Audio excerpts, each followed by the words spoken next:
99% of just okay media buyers will be out of a job within the next year.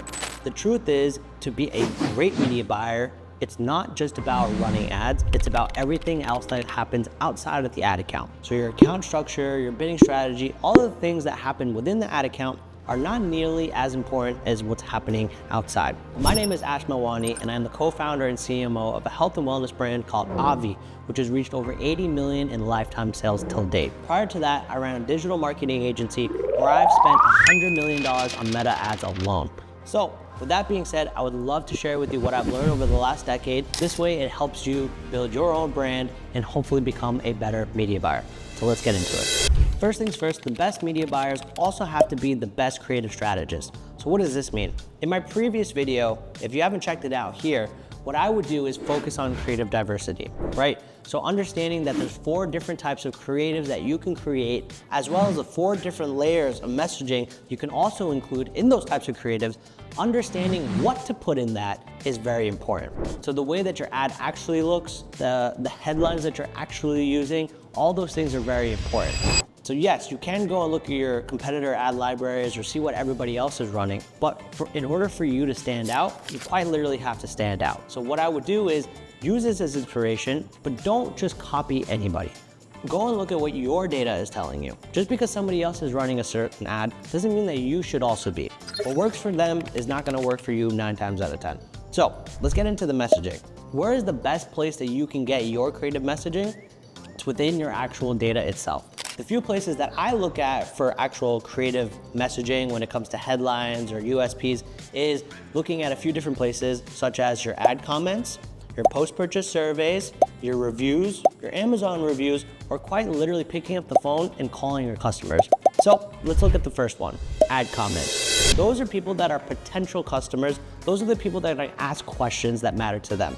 Now, if you have somebody that's asking you a personal question, well, will this work for X, Y, and Z? Will this help me do X, Y, and Z? Whatever it is, make sure you're paying attention to what they're saying. The information in your ad comments can help you create ads that will handle objections or create additional ads that will help you find more people that are similar to those who are already interested in your ad or product. I'll give you an example that's very popular with Obvi. One day I was looking at our ad comments and somebody asked, will this product help my fupa?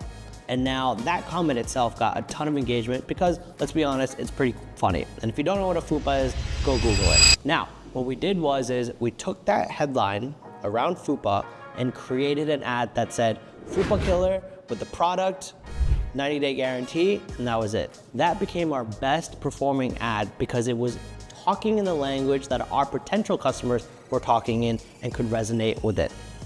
So, some of your best ads are gonna come from your ad comments. The next place to look for suggestions is post-purchase surveys. Now, if you don't know what a post-purchase survey is, it is a survey that happens after they've completed a purchase and you're able to ask them questions about what led to their purchase, right? So where did you first hear about our brand? How long did you know about our brand before making a purchase? And then asking the questions that you really want the answers to, like, well, why did you purchase today? What were some of the reasons that you were concerned about when it came to purchasing our product? What do you hope our product is going to help you with, et cetera, et cetera. The answers to some of these deep questions are gonna help you formulate additional ads for your ad account. Now, understanding exactly why your customer bought from you is very, very important because why you think your customer has bought from you may not be the actual reason they bought from you. And if you can take their tone of voice and their messaging and put it into an ad, those are gonna convert way better than whatever you think is the reason they wanna buy from you. And same thing goes with the reviews. You can find a ton of gold nuggets within your 5-star reviews and even your 1-star reviews. And if you have your products on Amazon, go and look at those too. And if you want to go and look at your competitors' products reviews on Amazon, look at those as well. And find the ways that those people are talking about your product or competitors' products positively or negatively, allowing you to craft different types of messagings to put on your ad. So if you are a media buyer in today's space, don't just create ads that everybody else is running. Make sure you're creating ads with different types of messaging to say what everybody else is saying in a completely different way. For example, Obvi's a collagen product. We help with hair, skin, and nails. Everybody and every other collagen product out there is gonna boast the same benefits. But how do I say what everybody else is saying completely differently? And that's by highly leveraging all of our first party and zero party data by looking at our reviews, comments, post-purchase surveys, and like I said before, even calling up customers and asking them why they purchased. So being a creative strategist is very important to being a great media buyer. The second point here of how to become the best media buyer possible is to have great systems in place. What I mean by that is not running ads whenever you feel like it or creating new ads every couple weeks or every couple months. Having a system in place is very, very important. Now, when it comes to us, what we do is every single week, I'm launching new ads without fail. On every Tuesday night, our team is putting in new ads that were made the week before and launching them so they go live every Wednesday. We know that Monday and Tuesday are not our best days when it comes to paid performance. So what we want to do is Wednesday onwards, when performance gets better, that is when we want to launch new ads. So have a system in place. Make sure you pick a day to run new ads, pick a day to analyze your data, and pick a day to scale new ads, and make sure your team and everybody around you knows exactly when to deliver your creatives by and where to deliver it by. This way you can scale your brand and your ad account. The best media buyers are also really good at analyzing data, right? This one's a given, but I'm not talking about reading the data in just the ad account. I'm talking about reading the data on a business level, understanding cash flow, P&L on a daily standpoint. What do your blended results look like?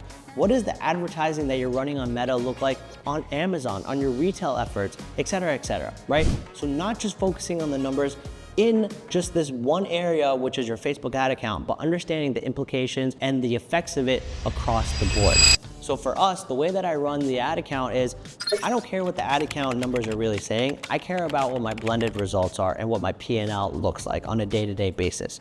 If my numbers are looking great on the day, but the Facebook ad account says, hey, your return is less than a 1.5, what am I gonna trust? Am I gonna trust the reporting that's happening in Meta that could be delayed? Or am I gonna look at the actual numbers that are showing me, hey, well, your contribution margin for the day is positive, keep it going. So understanding your blended numbers, the overall numbers, daily P&L, et cetera, that is very important to being a great media buyer, because you're going to know exactly when to scale, when to bring budgets back, when to test new things. It's very important to actually running your ad account. How do you know what the numbers look like? What tools should you be using? Well, for us, we use Triple Whale. Triple Whale pretty much integrates with every single platform that we're utilizing. So Facebook ads, TikTok, Amazon, our cost of goods, our shipping, everything, processing fees, you name it. This allows me to see in real time the actual profit that we're generating on the day. Now, going back to the example where Facebook's ad reporting, some days may just be completely off.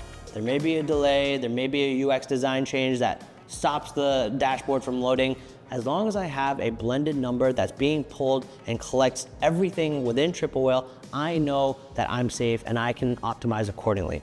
So some of the stats that I really look at is contribution margin on a new customer, my overhead expenses, and my net profit on the day.